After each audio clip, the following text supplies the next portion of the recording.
오늘 함께 은혜를 나누고자 하는 말씀은 요한복음 4장 24절 말씀과 로마서 12장 1절 말씀입니다. 신약성경 148페이지 요한복음 4장 24절 한 절 함께 봉독하시겠습니다.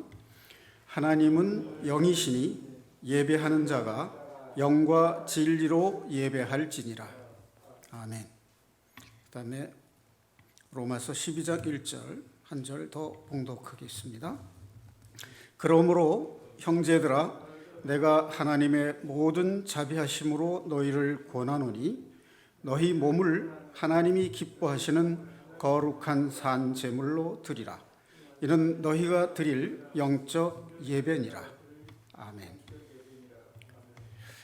성경에 보면 예배에 관한 말씀들이 여러 군데 나오는데 그 중에서 우리의 신앙생활에 기준이 될 만한 성경 구절을 한두 구절만 찾으라 그러면 방금 봉독한 본문 말씀 요한복음 4장 24절 말씀과 로마서 12장 1절 말씀을 예배에 관련된 대표적인 성경 말씀으로 꼽을 수가 있습니다.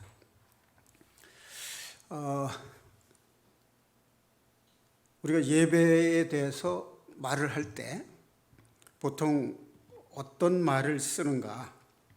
저는 예배를 드리다라는 말을 자주 써왔던 것 같습니다. 그런데 우리 아버지, 어머니 세대 분들은 예배를 보러 가다 이런 말을 자주 쓰셨어요. 그런데 예배하다라고 하는 말이 또 쓰입니다. 그럼 성경적으로는 어떻게 돼 있는가? 물론 예배 보러 가다가 구경하러 간다는 뜻은 아니겠죠. 참여하다의 의미를 함께 가지고 있을 겁니다. 자, 예배라는 말을 이제 한자어로 하면 예도 예자에다가 절배자를 써서 예를 갖추어 절하다의 의미로 쓰고 있습니다. 이제 성경에서는 어떻게 쓰이고 있는가?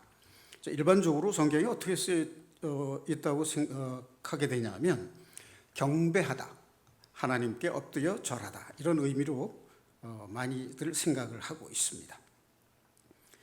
자, 사무엘상 1장 3절에 보면 이런 말씀이 나옵니다. 사무엘상 1장 3절 실로에 올라가서 만군의 여호와께 예배하며 제사를 드렸는데, 실로는 언약궤가 있던 곳입니다. 하나님의 말씀이 있는 곳에 가서 예배하며 제사를 드렸는데 이렇게 되어 있어요. 그러니까 여호와께 드리고 여호와를 예배하고 여호와께 제사를 드리는 거죠. 그러니까 예배는 하다로 되어 있고 제사는 드리다로 되어 있습니다. 이게 성경적으로 정확한 표현인 것 같습니다. 자, 열왕기하 17장 36절 열왕기하 17장 36절에도 보면 예배하며 제사 드리다 이런 말씀이 나옵니다.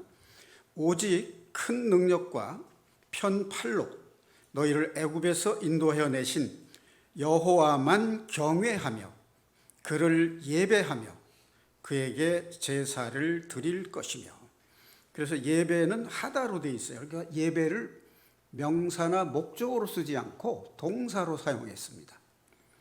그리고 제사는 목적으로 써서 제사를 드리다 이렇게 썼습니다. 자, 욥기 1장 20절에 보면 욥이 일어나 겉옷을 찢고 머리털을 밀고 땅에 엎드려 예배하며.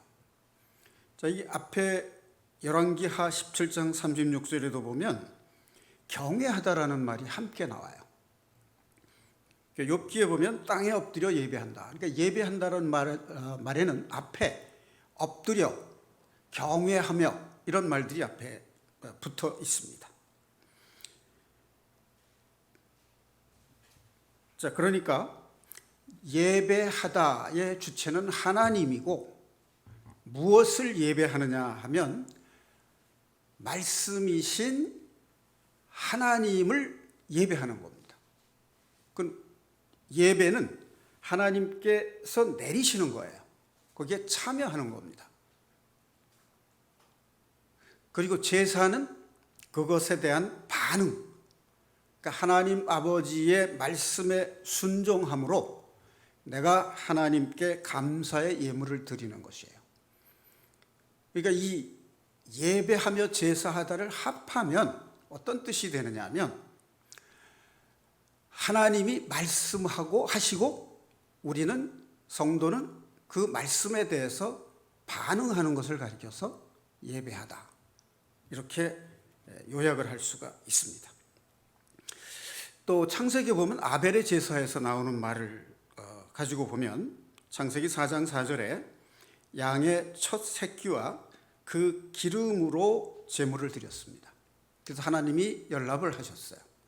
여기서의 의미는 양의 첫 새끼라는 것은 구별돼서 하나님께 드린 것, 그런 뜻이 되고요. 첫 새끼는 하나님께 속한 것이고 사람이 가진 것 중에 소유 중에 제일 좋은 것, 최상의 것으로 드린다는 의미를 가지고 있습니다. 자, 그 다음에 예배와 관련된 성경의 구절들을 몇 개 더 찾아보겠습니다. 시편 132편 7절입니다. 시편 132편 7절 말씀에 보면 우리가 그의 계신 곳으로 들어가서 그의 발등상 앞에 엎드려 예배하리로다. 그러니까 그의 계신 곳이라는 것은 하나님이 계신 곳, 그런 뜻이죠. 그러니까 예배는 하나님께 드리는 것인데 하나님이 계신 곳에서 드리는 겁니다. 그러니까 하나님이 계신 곳이 아닌 데서는 예배가 안 되는 거죠. 반드시 하나님이 계신 곳에서 그분의 말씀을 듣는 것이 예배하는 거예요. 그냥 듣는 것이 아니라 순종하는 자세로 듣는 것입니다. 자, 그 다음에 시편 99편 9절에 보면 하나님을 높이고 그의 성산에서 예배할지어다. 여기 보면 예배의 성격이 짤막한 구절에 잘 나타나 있습니다. 하나님을 높이고는 경외하고죠. 경외한다는 것은 두렵고 떨림으로 존경하는 겁니다. 여기서 두렵고 떨린다는 것은 어려워한다는 뜻이에요. 너무나 존경한 나머지 어려워한다는 뜻이에요. 자, 그 다음에 그의 성산에서 할 때 하나님이 계시는 곳을 가리켜서 성산이라고 표현을 했는데 그것은 하나님이 나타나심, 하나님이 임재하심, 그런 뜻이에요. 그러니까 하나님을 경외하고 하나님이 임재하신 곳에서 예배한다. 그분의 말씀을 듣고 순종한다. 그것이 예배의 뜻입니다. 성경에 나타난. 자, 그다음 시편 29편 2절을 하나 더 보겠습니다. 여호와께 그의 이름에 합당한 영광을 돌리며 거룩한 옷을 입고 여호와께 예배할지어다. 시편 29편 2절에는 하나님의 이름에 영광을 돌린다라고 하는 것이 들어갑니다. 앞에서는 이제 경외한다는 말이 있었는데 여기서는 영광을 돌리다라는 의미가 들어가 있습니다. 거룩한 옷을 입고라는 말은, 거룩이라는 말은 세상으로부터 구별되다, 즉 세상에 속한 것이 아니라 하나님이 계신 곳이 거룩한 곳이에요. 왜냐하면 하나님 자체가 거룩하신 분이기 때문에 하나님이 계신 곳은 거룩한 곳이에요. 그 말은 세상에서 구별된 곳, 죄를 떠난 곳, 그런 의미를 가지고 있습니다. 그리고 여호와께 예배할지어다. 그럼 죄에서 떠났다라고 하는 말 속에는 어떤 의미가 들어가냐면 하나님의 말씀에 비추어서 자신이 잘못된 것을 깨닫고 돌이키는 것, 즉 회개하는 것이 전제가 되는 겁니다. 그게 이제 거룩한 옷을 입고 옵니다. 그 다음에 하나님의 말씀을 듣는 거예요. 내가 죄 가운데 있을 때는 하나님의 말씀을 귀로 들어도 마음으로 깨닫지 못합니다. 그러니까 내가 죄를 깨닫고 돌이켜 회개함으로 하나님의 말씀을 듣게 되는 것이 예배하는 거예요. 그러니까 우리가 성전이 아닌 곳, 다시 말해서 하나님이 계시지 않은 곳에서 드리는 것은 예배가 아니다. 그 다음에 죄에서 구별된 마음으로 드리는 것이 아니면 예배가 아니다. 그 다음에 말씀을 듣고 깨달음으로 순종하는 것이 없으면 예배가 아니다. 이렇게 성경은 말씀을 하고 있는 것입니다. 자, 초대교회 시대에는 예배 그러면 어떻게 이루어졌느냐? 초대교회 시대의 예배는 말씀이 선포된 후에 떡을 떼는 그런 모임을 가졌어요. 말씀이 선포됐다는 것은 하나님의 말씀을 듣고 순종하는 마음으로 듣고 떡을 뗀다는 말은 형제 사랑. 떡을 뗀다는 것은 고린도전서 11장에 보면 하나님께서 마지막 만찬을 하신 후에 이 피는 너희를 위해 흘리는 나의 피, 언약의 피라고 말씀을 하셨고, 떡은 너희를 위하여 찢긴 나의 살이다 라고 말씀을 하셨어요. 그리고 내가 다시 오는 날까지 이것을 기념하라 라고 말씀을 하셨습니다. 자, 그러니까 예배한다라고 하는 말을 쓸 때 두 가지 요소가 있어요. 즉 하나님의 말씀을 듣고 떡을 떼는 것이 예배예요. 그러면 제사를 드린다는 것은 무엇이냐?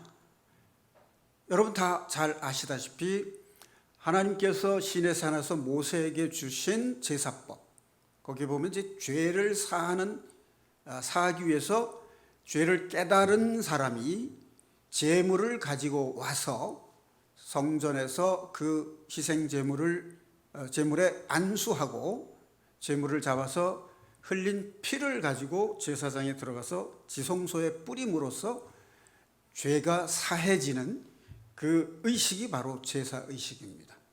그런데 예수님께서 자신의 몸을 희생 제물로 드리심으로 단번에 영원한 속죄를 이루신 이후에는 성전에서 제사를 제물로 제사 드리는 일은 끝이 나고 예수님 자신이 성전이시고 예수님의 몸이 바로 제물이 된 겁니다.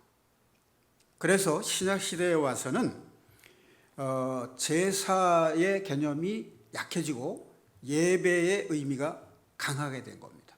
그러니까 구약 시대에는 예배의 의미보다 제사의 의미가 훨씬 더 강조되었고, 신약 시대에 와서는 제사의 의미보다는 예배의 의미가 더 강조된 형태로 예배가 이루어졌습니다. 자, 종교개혁 시대의 루터는 그 로마 카톨릭에서 행했던 미사를 독일어로 번역을 했는데 고테딘스트라고 해서 영어로 말하면 하나님이 일하신다 이런 뜻으로 번역을 했어요. 이걸 이제 영어로 번역할 때는 어떻게 하냐면 디바인 서비스라고 이렇게 번역을 했어요. 서비스는 봉사하다, 섬기다, 일하다 이런 뜻인데 디바인이라는 것은 하늘이라는 뜻이에요. 하나님. 그러니까 루터가 로마 카톨릭의 미사를 종교 개혁 시대의 예배 의미로 썼을 때는 하나님이 죄인들의 죄를 씻기시기 위하여 일하신다라는 뜻으로 썼어요. 그러니까 예배의 의미가 개혁 시대에 와서는 하나님이 죄인들의 죄를 씻기 위하여 구원의 일을 행하시다, 구원을 성취하시다 이런 뜻으로 썼습니다. 자, 그럼 오늘날은 예배를 뭐라고 주로 많이 표현하냐면 워십이라는 말을 써요. 워십이라는 말은 워스, 즉 가치라는 그 말과 신분이라는 말인데 이 두 개를 합쳐서 만든 합성어인데 워십을 요즘은 찬양과 경배 또는 경배와 찬양이라는 의미로 많이 쓰입니다. 그러니까 이 워십 찬양단 뭐 이렇게 보면 어떤 그 예배 집회에 가보면 30분 정도 찬양을 한 다음에 목사님이 1시간 설교하고 30분은 기도를 하는 그런 형태로 예배가 이루어집니다. 그런 형태에서 이제 워십이라는 말을 주로 사용을 합니다. 경배라는 말은 하나님의 말씀을 듣고 순종한다는 의미가 되고요. 찬양이라는 말은 하나님께 영광을 돌린다는 그런 의미가 되겠습니다. 자, 그럼 오늘 본문 말씀을 중심으로 해서 다시 한번 정리를 해보도록 하겠습니다. 요한복음 4장 24절 말씀인데 그 앞부분에서부터 보면은 의미를 좀 더 정확하게 이해할 수 있을 것 같습니다. 신약성경 148페이지 19절부터 몇 절을 좀 보겠습니다. 여자가 이르되 주여 내가 보니 선지자로소이다. 우리 조상들은 이 산에서 예배하였는데 당신들의 말은 예배할 곳이 예루살렘에 있다 하더이다. 예수께서 이르시되 여자여 내 말을 믿으라. 이 산에서도 말고 예루살렘에서도 말고 너희가 아버지께 예배할 때가 이르리라. 너희는 알지 못하는 것을 예배하고 우리는 아는 것을 예배하노니 이는 구원이 유대인에게서 남이라. 아버지께 참되게 예배하는 자들은 영과 진리로 예배할 때가 오나니 곧 이때라. 아버지께서는 자기에게 이렇게 예배하는 자들을 찾으시느니라. 이 신약 성경이나 구약 성경이나 전부 예배라는 말 뒤에는 하다라는 말을 붙였어요. 예배하다. 이것이 정확한 표현입니다. 하나님은 영이시니 예배하는 자가 영과 진리로 예배할지니라. 그러니까 이스라엘 시대 때는 이제 예루살렘에서 예배를 드렸는데 다윗과 솔로몬 시대에는, 근데 솔로몬의 아들 르호보암 시대에 여로보암이라는 사람이 이스라엘 10개 지파를 거느리고 북이스라엘 쪽에 북이스라엘이라는 나라를 세우게 돼요. 그러니까 남쪽에서는 유다 지파와 베냐민 두 지파가 남유다 왕국이 됩니다. 그러니까 남유다 왕국은 예루살렘 성전에서 예배하고 제사를 드렸는데 북이스라엘에서는 그리심산에서 예배를 드렸어요. 자, 그런데 이 여자의 질문이 바로 그거죠. 그러니까 예수님의 대답은 이 산에서도 말고 예루살렘에서도 말고 너희가 아버지께 예배할 때가 이르리라.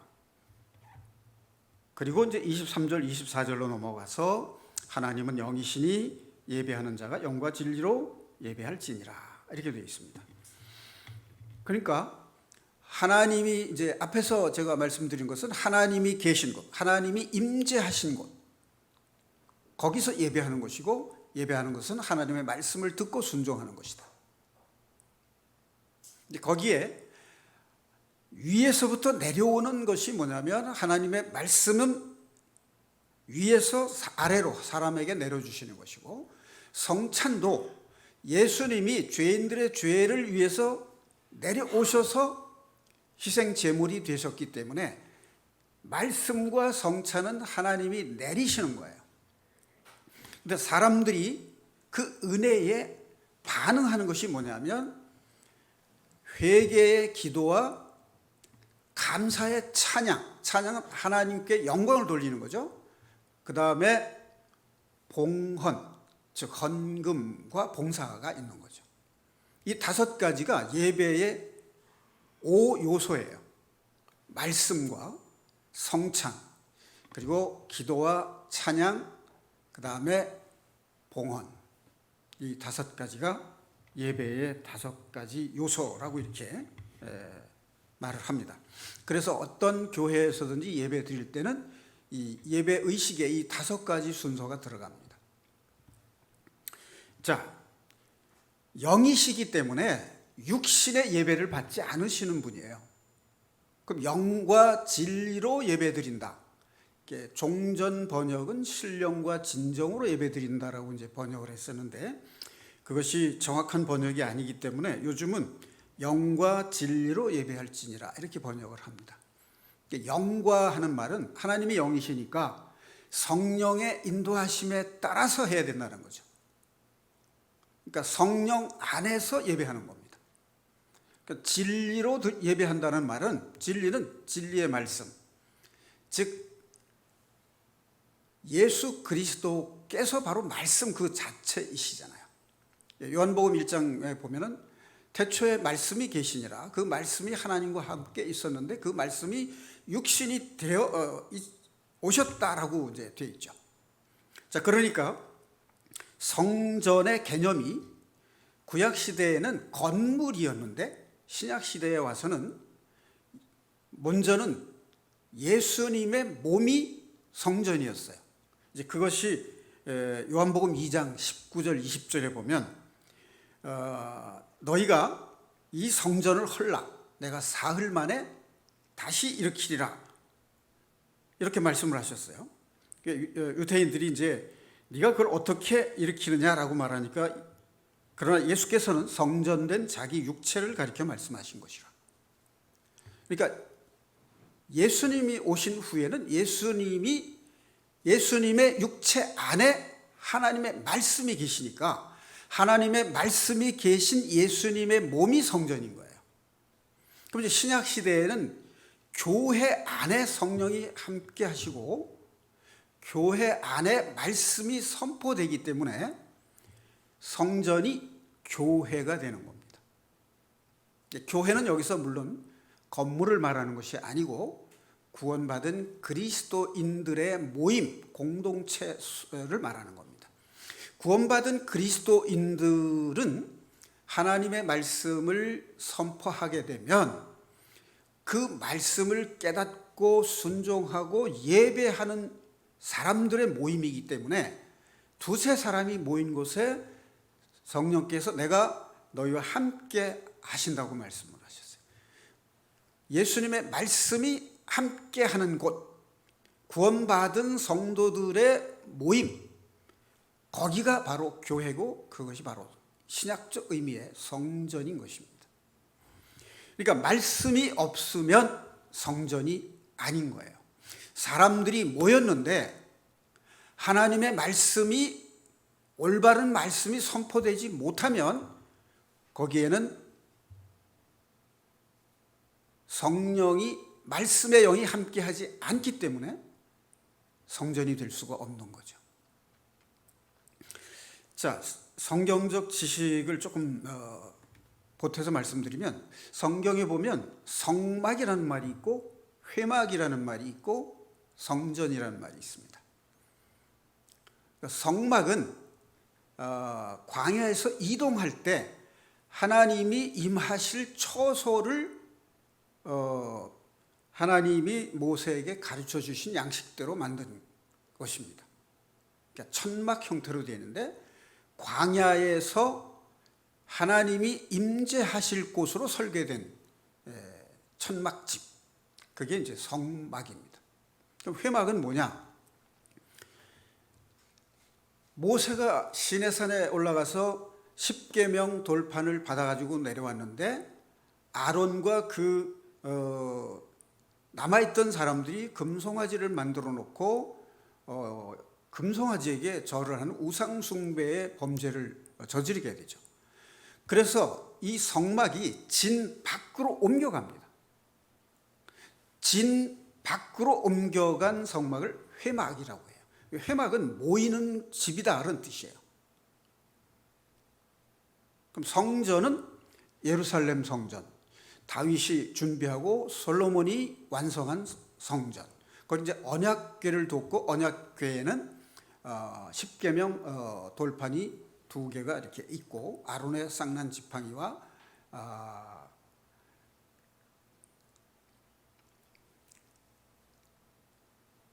항아리, 만나 항아리 이 3가지를 이제 담아놓은 것이 이제 언약궤죠. 그 언약궤의 뚜껑 위에 2 그룹이 지켜보고 있는데 그것을 이제 속죄소라고 이렇게 말을 합니다. 자, 그래서 요한복음 4장 24절에 나오는 말씀은 하나님은 영이시기 때문에 예배하는 자도 영으로 예배를 드려야 돼요. 육신의 마음으로 드리지 말고, 그러니까 세상에서 벗어난 마음, 하나님께 향한 마음으로 드려야 되고, 영과 진리로 할 때 영은 성령 안에서, 성령의 임재하신 곳에서, 진리는 하나님의 말씀에 따라서, 그런 뜻입니다. 그것이 바로 너희가 드릴 영적 예배다 하는 것이죠. 자, 고린도전서 6장 19절 20절 말씀을 한 번 더 보겠습니다. 고린도전서 6장 19절 20절 말씀입니다. 너희가 이 성전을 헐라 내가 사흘 동안에 일으키리라. 그러나 예수는 성전된 자기 육체를 가리켜 말씀하신 것이라. 부활하신 예수님의 몸이죠. 그 다음에 고린도전서 6장 19절 20절 말씀에 너희 몸은 너희가 하나님께로부터 받은 바 너희 가운데 계신 성령의 전인 줄을 알지 못하느냐. 너희 몸은 성령의 전이다, 이런 뜻이죠. 그러니까 신약 시대의 성전은 예수님의 몸이죠. 말씀이신 예수님이니까. 그 다음에 너희 가운데 계신, 여기서 너희 가운데 계시는 교회를 의미합니다. 성령의 전, 물론 개인적으로 구원받은 성도의 마음 속에는 말씀의 영이신 성령이 오셨기 때문에 개인적으로도 성전입니다. 그렇지만 구원받은 성도들이 두세 사람 이상 모인 곳, 그것이 교회고 그 속에 성령이 역사하시고 하나님의 말씀이 선포되는 것이다라는 의미가 됩니다. 자, 그 다음에 빌립보서 20절에 보면 너희는 값으로 산 것이 되었으니 너희 몸으로 하나님께 영광을 돌리라. 저기 몸으로라는 말은 온 몸과 마음으로라는 의미가 됩니다. 이 말은 일상의 모든 삶이 다 하나님께 영광이 되게 하라, 그런 의미가 됩니다. 자, 우리는 하나님과 언약을 맺은 구원받은 성도들입니다. 자, 그런데 현실 속에서 우리는 우리의 몸과 마음을 온전히 지키지 못하고 있습니다. 때때로 세상의 마음을 빼앗기기도 하고 세상을 사랑하며 살고 있습니다. 자, 그래서 우리가 예배를 회복해야 되는 것입니다. 이제 주님이 피 흘려 사신 자신의 소유로 삼으신 우리의 몸과 마음을 온전히 하나님의 영광을 위해서 드리는 순결한 신부의 모습이 되어야 된다는 그런 의미로 이 예배를 설명하고 있습니다. 이 예배와 관련된 참고할 만한 성경 구절을 든다면 빌립보서 1장 19절에서 21절 말씀, 그리고 에베소서 4장 21절에서 25절 말씀을 참고할 수가 있습니다. 자, 다음으로는 예배의 성격을 또 다른 측면에서 규정하고 있는 로마서 12장 1절 말씀을 보겠습니다. 신약성경 256페이지 로마서 12장 1절 말씀입니다. 그러므로 형제들아, 내가 하나님의 모든 자비하심으로 너희를 권하노니 너희 몸을 하나님이 기뻐하시는 거룩한 산 제물로 드리라. 이는 너희가 드릴 영적 예배니라. 자, 너희 몸을 하는 말은 그 헬라 원어로 보면 이것이 우리말로 번역할 때 무슨 뜻이 되냐면 우리의 온 몸과 마음을 다한 삶을 의미합니다. 너의 모든 일상적 삶 속에서 하나님이 기뻐하시는 거룩한 산 제물. 거룩하다라는 말은 죄로부터 구별된 너희의 삶, 그 자체를 하나님께 드리라. 그것이 영적 예배니라. 이제 그런 뜻이죠. 우리가 이제 이 세상 살아갈 때 이제 경험하는 일입니다만은 내가 사랑하는 자녀들에게는 처음에 같은 물건이라도 좋은 것으로 주고자 합니다. 주고 싶어 합니다. 그런데 더 나아가서 부모의 사랑하는 마음을 주고자 하는 것이 부모의 심정이죠. 바로 이것이 우리를 향하신 하나님 아버지의 마음입니다. 하나님 아버지는 우리가 이 세상 살 때 필요한 모든 것들을 다 준비해 주셨는데 우리에게 복된 것으로 다 주고자 하시다가 나중에는 무엇을 주시냐면 아들까지 주셨어요. 우리 죄를 사하시기 위해서. 그런데 그 아버지, 하나님 아버지께서 우리에게 주시는 최고의 선물, 그것은 사랑의 은총입니다. 우리가 죄인 되었을 때에 이미 사랑하신 거예요.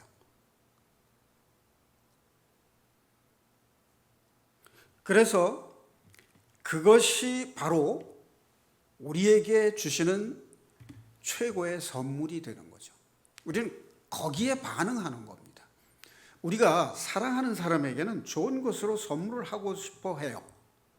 근데 좋은 것으로 주다 더 이상 줄 것이 없으면 자기의 온 마음을 주는 겁니다.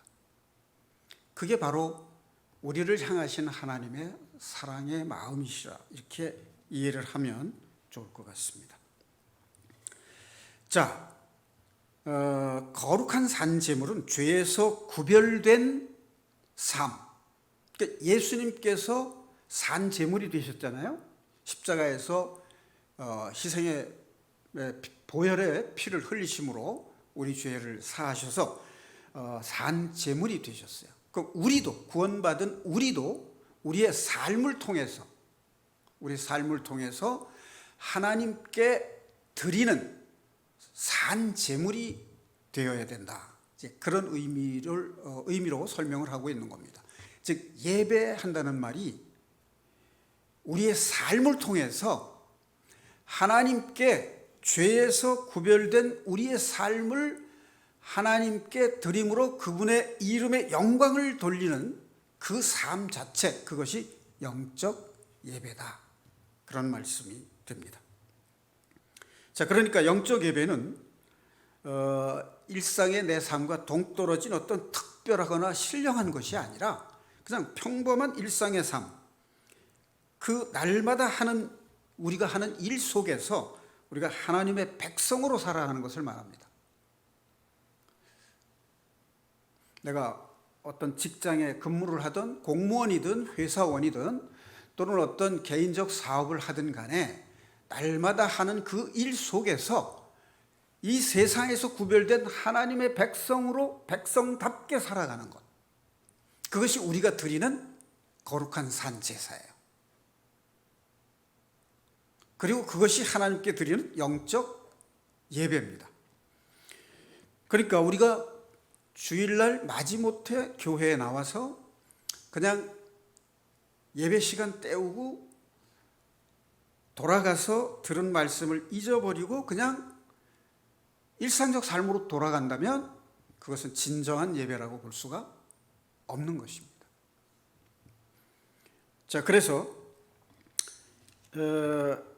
예배의 요소, 기본적인 구조가 있습니다.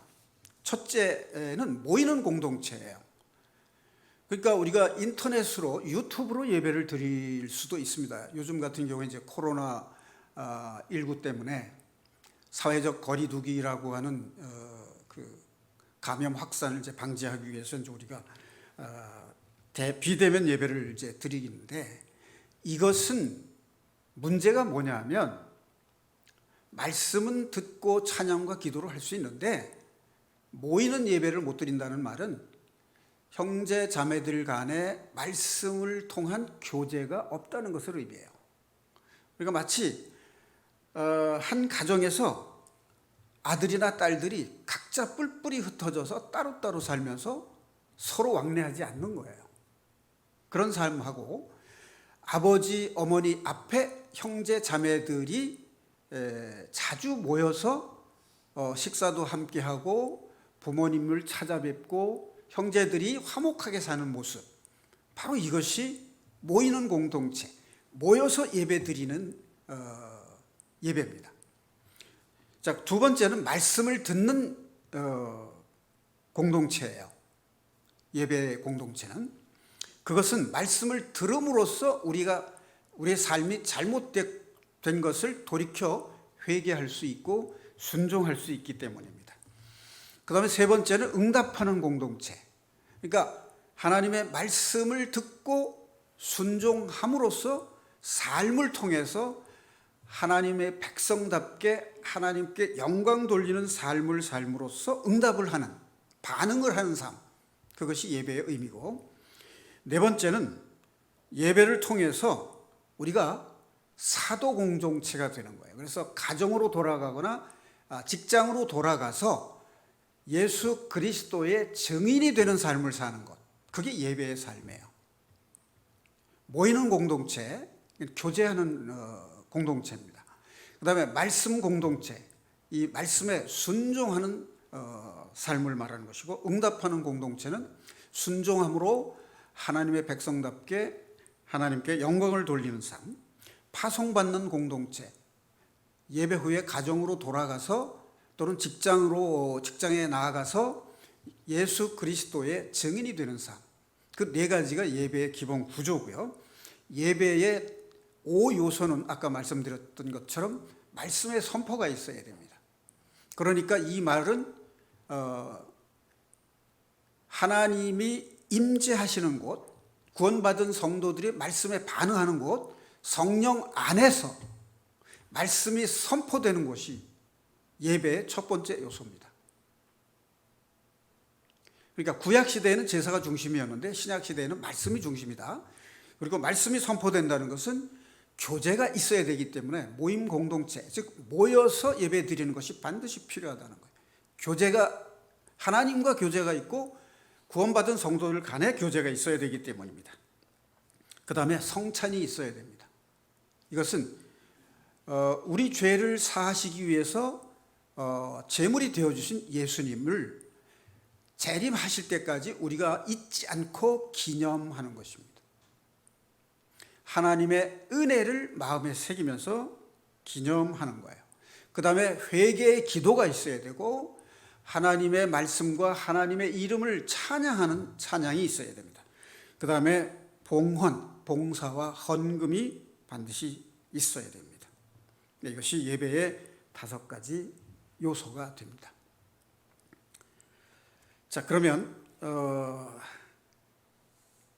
한마디 예를 들어보겠습니다. 자, 어느 개척교회가 있었는데 그 옆에 술집이 들어왔어요.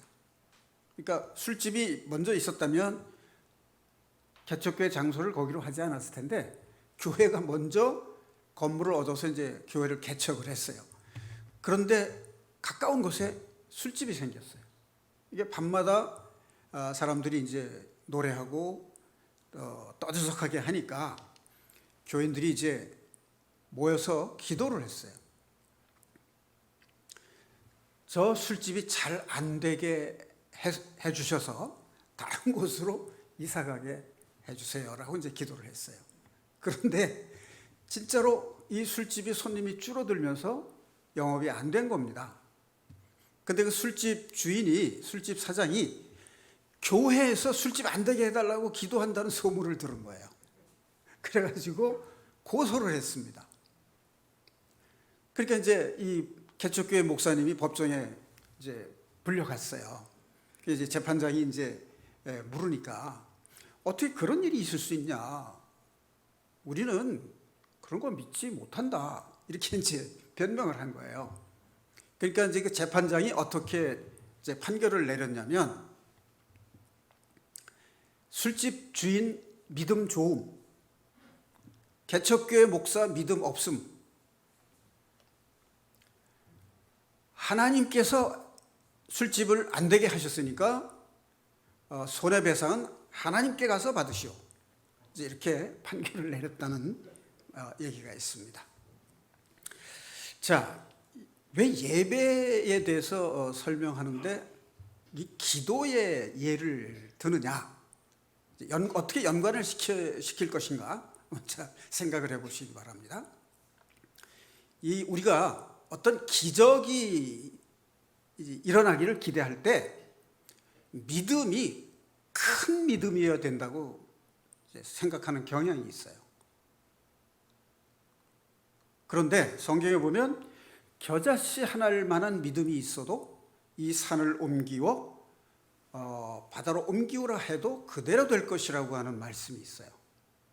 이것은 큰 믿음을 의미하는 게 아니라 진정한 믿음, 참으로 하나님의 능력을 믿는 믿음을 말하는 거예요.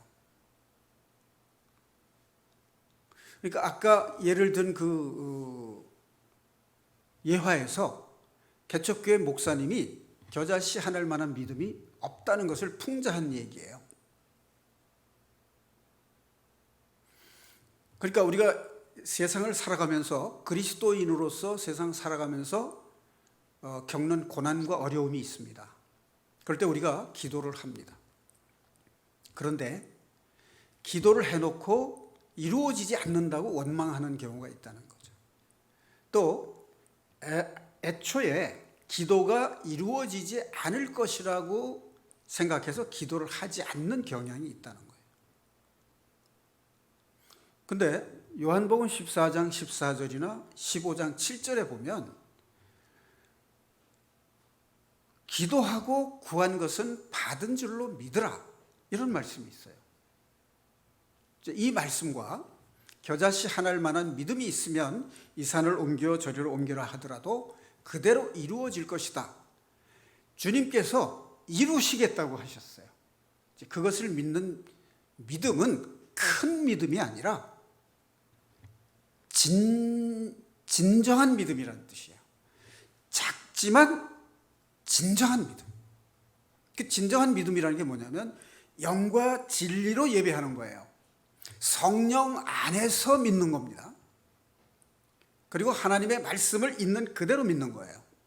하나님의 능력을 믿는 겁니다. 내가 그 선교훈련학교 신앙 공부할 때 성경을 보니까 그리스도 안에서, 성령 안에서 이런 말이 많이 나오더라고요. 그래서 그리스도 안에서가 무슨 의미입니까 하고 이제 교수님한테 물어보니까 이제 아마 강의를 할 때 자기가 강의하고자 하는 내용에 몰두가 돼 있어서 그런지 얼핏 정리가 잘 안 되셨나 봐요. 그래서 그냥 그리스도 안에서라고 그렇게 그냥 알아두세요, 이렇게 해서 제가 궁금증이 풀리지 않았던 적이 있습니다. 근데 제가 그리스도 안에서라는 말에서 깨달은 것이 있는데 그게 뭐냐면 그리스도 안에 있는 믿음이라는 성경 구절이 있어요. 빌립보서에. 이게 뭐냐면 예수님이 하나님 아버지를 믿는 믿음, 이거는 변할 리가 없죠. 그 믿음 안에 우리가 들어가 있는 것이 그리스도 안에 있는 거예요. 예수님이 하나님 아버지의 말씀을 있는 그대로 믿는 그 믿음, 하나님 아버지께서 보내신 이 일을 성취하신 그 믿음 안에 우리가 그대로 들어가 있는 것을 가리켜서 그리스도 안에 있는 믿음이라고 하는 겁니다. 내가 그리스도를 믿는 것은 믿었다 못 믿었다 할 수 있는데요, 예수님이 하나님 아버지를 믿는 믿음은 변할 수가 없어요. 그 믿음을 나의 믿음으로 하는 것, 그 믿음 안에 내가 들어가는 것, 그게 그리스도 안에 있는 거예요. 어떻게 하면 그 안에 들어갈 수 있느냐? 하나님은 거룩하신 분이에요. 그래서 죄가 있으면 가까이 할 수가 없어요. 그럼 내가 어떻게 죄가 없느냐? 죄를 돌이켜 회개함으로써 정결함을 얻는 것이에요. 그러니까 말씀에 비춰서 내가 잘못된 것을 깨닫고 돌이켜 회개함으로써 그리스도 안에 있게 되는 거예요.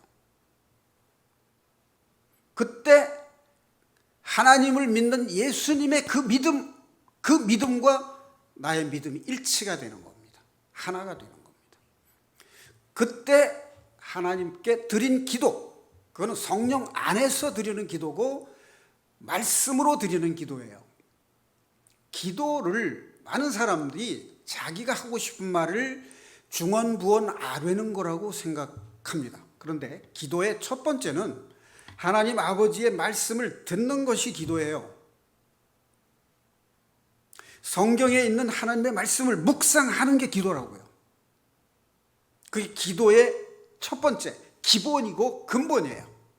그 다음에 그 말씀에 맞추어서 나의 원하는 거를 아뢰는 거, 그게 기도예요. 근데 그 기도가 어떻게 이루어지지 않을 수 있느냐는 거죠. 그게 예수님이 믿음이에요.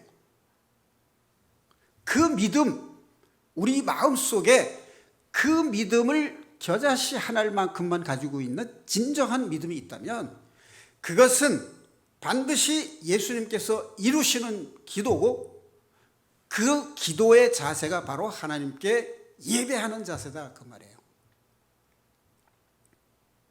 사랑하는 성도 여러분, 여러분들의 마음속에 성령 안에서 내 마음이 세상에서 구별된, 내가 말씀에 비춰 죄를 깨닫고 회개함으로써 죄에서 구별됨으로 하나님을 믿는 예수 그리스도의 믿음 안에 거하는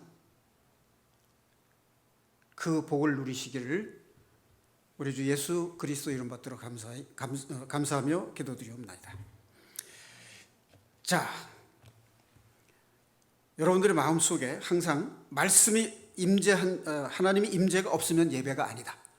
말씀이 선포되지 않으면, 진정한 말씀이 깨달아지지 않는 곳은 예배가 아니다. 하나님의 말씀에 순종하는 마음이 없으면 예배가 아니다. 나의 잘못을 깨닫고 회개하는 마음이 없으면 예배가 아니다. 진정한 믿음으로 드리는 기도가 없으면 예배가 아니다. 주님께서 우리의 죄를 사하시기 위해서 자신의 몸을 들여 산 제사를 드린 예수님의 그 보혈의 공로와 그 은혜를 기념하는 성찬식의 의미를 모르는 마음은 예배가 아니다. 그래서 우리는 날마다 하나님의 말씀이 나의 생각과 나의 마음에 살아계시도록 나를 주님께 내어드리는, 나의 세상적인 지식, 세상적인 가치, 나의 의와 나의 방법과 나의 의지를 내려놓고 오직 하나님의 말씀에 의지해서 그분의 말씀의 영이 인도하는 것을 따라 사는 삶. 그래서 내가 일상 속에서, 가정에서든 교회에서든 회사에서든 하나님의 말씀에 순종해서 하나님의 백성답게 하나님의 사람이라고 하는 예수 그리스도를 증거하는 삶을 사는 것, 그것이 우리가 드려야 할 영적 예배고 거룩한 산 제사가 되는 것입니다. 모든 형제 자매님들께서 한 마음으로 성령 안에서 하나님께 영적 예배를 드림으로 우리 예배를 회복하고 하나님께서 주신 모든 복을 함께 누리며 사랑으로 교제하는 형제 자매님들이 되시기를 예수님의 이름으로 축원합니다. 기도하시겠습니다.